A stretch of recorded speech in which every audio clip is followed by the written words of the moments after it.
I'm Peter, one of Jesus' disciples, and I want to tell you about how God promises to always love us. One night, I had just finished eating with Jesus and all of the other disciples. Afterwards, we were walking through a garden, and we could tell that Jesus was upset about something. Jesus knew that the time had come for him to do exactly what God had planned. He looked at me, James, and John and said, "My heart feels heavy. Will you stay here and keep watch? I need to pray." We weren't sure what to do. We had never seen Jesus like this before. Jesus walked away by himself. He knelt down and began to pray. "Father, if it is possible, don't let this happen to me. Father, you can do anything, but do what you want and not what I want." It had been a long day and we were all exhausted. As we sat down to keep watch, our eyes got heavier and heavier. 3 different times Jesus saw us sleeping and woke us up. The 3rd time we saw a crowd coming to arrest Jesus. This made me furious. Jesus had done nothing wrong. So I jumped up to fight the soldiers and drew my sword, and without even thinking, I cut off one of their ears. When Jesus saw what I had done, he said, "Enough!" He bent down, picked up the man's ear, placed it back on his head, and he was healed.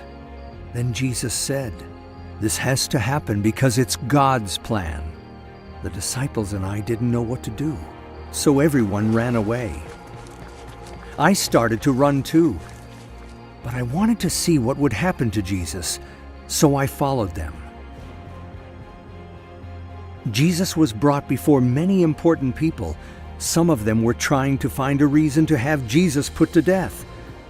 Well, they made things up just to convince everyone that Jesus was bad. As I was standing outside listening to all that was said, a young girl saw me and asked, "Hey, aren't you one of Jesus' friends?" Then I said something so horrible.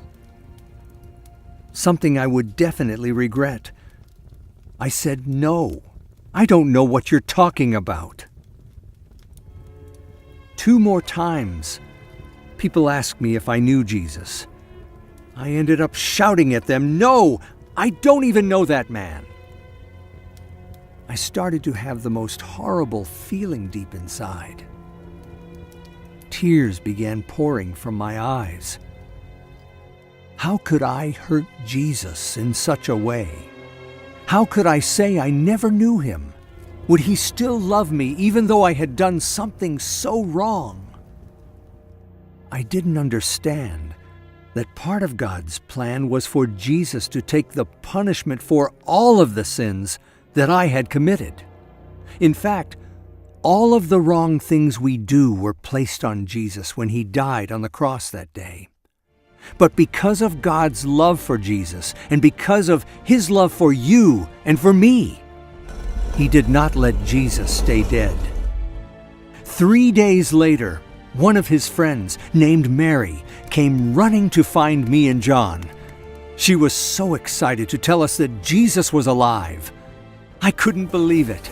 I ran as fast as I could to see for myself, and it was true. Jesus' body was gone. Sometime later, Jesus appeared to me and some of the disciples while we were fishing. Jesus pulled me aside to ask me a question. "Peter," he said, "do you love me?" I responded as quickly as I could, "Yes, Jesus. You know that I love you." Jesus asked me again, and even a 3rd time. With each question, I let Jesus know that without a doubt, I loved him.